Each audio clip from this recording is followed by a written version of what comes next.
একসময় এই শ্রীরামপুর অবৈতনিক প্রাথমিক বিদ্যালয়টি পড়াশোনার উপযুক্ত পরিবেশ হারিয়ে ফেলেছিল, কিন্তু গত 15 বছর ধরে নিজের অক্লান্ত পরিশ্রমে সেই স্কুলকে আবার প্রাণবন্ত করে তুলেছিলেন সন্দীপ কর্মকার।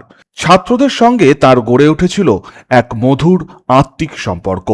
আজ তার অন্ডাল ওয়ার্কশপ প্রাইমারি স্কুলে বদলির খবর আসতেই কান্নায় ভেঙে পড়ে গোটা স্কুল। চোখে জল শিক্ষক থেকে শুরু করে তার প্রিয় ছাত্রছাত্রীদের। একটা ভালো মাস্টার এই এত উন্নতি করেছে, সে যদি আজ চলে যায় সেটা বিক্ষোভেরই কারণ। সমস্ত বাচ্চারা কান্নাকাটি করছে আর স্কুলে আসবো না বলছে। একটা ভালো মাস্টার, সে ছোট থেকে এই স্কুলটা তৈরি করলো, গরু ছাগলের স্কুল ছিল এটা, এটা মানুষের তৈরি করলো, সেটা মানে পরিবেশটা চেঞ্জ করে দিল। তাকে যদি আর চলে যেতে হয় তাহলে কি এটা ভালো? সে ওয়ার্কশপে চলে যাচ্ছে, ট্রান্সফার করে দিচ্ছে। হ্যাঁ, তো সেটা কেউ চায় না, কোনো বাচ্চা চায় না। প্রত্যেকটা বাচ্চা বলছে ওকেই চাই, ও না এলে স্কুলে যাওয়া হবে না, স্কুলে আসবো না বলছে। প্রত্যেকটা বাচ্চা বলছে আর স্কুলে আসবো না, না আমরা এখানেই রাখতে চাই, আমরা যেতে চাই না। কারণ বাচ্চারাও চাইছে, বাচ্চারা কাল পরীক্ষা আছে, পরীক্ষা বলছে দেবো না, আসবো না।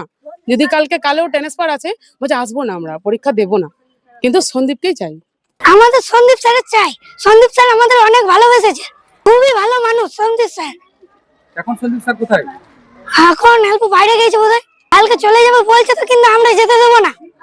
তাহলে মিছিল বার করবো আমরা, কিন্তু সন্দীপ স্যারকে আমরা যেতে দেবো না। শুনিনি, কিন্তু আমরা এখান থেকে যেতে দেবো না। কি কি ভালো কাজ করেছে তোমার সন্দীপ স্যার?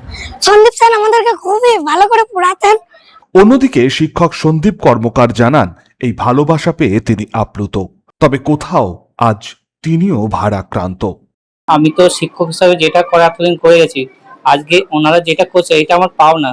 এখন আপনার আসি যায় অনেকে, কিন্তু এই যে ভালোবাসা আমরা কতটুকু শেখালাম, সেটার থেকে বড় কথা হলো আজ যে ভালোবাসা নিয়ে যাচ্ছি সেটা চিরকাল আমার স্মৃতির মণিকোঠায় থাকবে।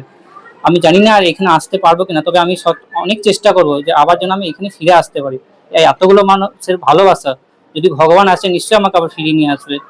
আমার first joining sir Hirapur circle, কিন্তু এখানে জয়েন করার 1 বছরের মধ্যে মিউচুয়াল ট্রান্সফার পেয়ে যায়। আমি এখানে 2011 সালে জয়েন করি এবং এই জুলাই আমার 15 বছর পূর্ণ হলো, মানে এই স্কুলে। আমার টোটাল সার্ভিস লাইফ 16 ইয়ার্স হলো, 16 ইয়ার্স। আর যে ভালোবাসা তারা দিল, সত্যি আমি শিক্ষক হিসাবে এটা আমার বড় পাওনা। মানে এর থেকে বড় পুরস্কার আমার জীবনে কোনোদিন পাবো বলে আমার মনে হয় না।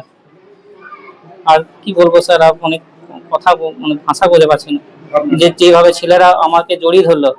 জানি ওরা, আমি চাইবো যে আগামী দিনে ওরা ভালো মানুষ হয়ে উঠুক, ভালো শিক্ষা পাক। 16 বছরের শিক্ষকতা জীবনে 15 বছরই এই স্কুলেই কাটিয়েছেন সন্দীপ বাবু। ঘরের ছেলেকে বিদায় দেওয়ার মতোই আজ ভারী হয়ে উঠেছে শ্রীরামপুরের বাতাস।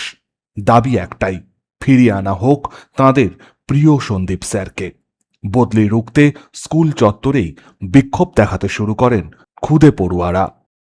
প্রলয় ব্যানার্জি, 99 নিউজ বাংলা, অন্ডাল।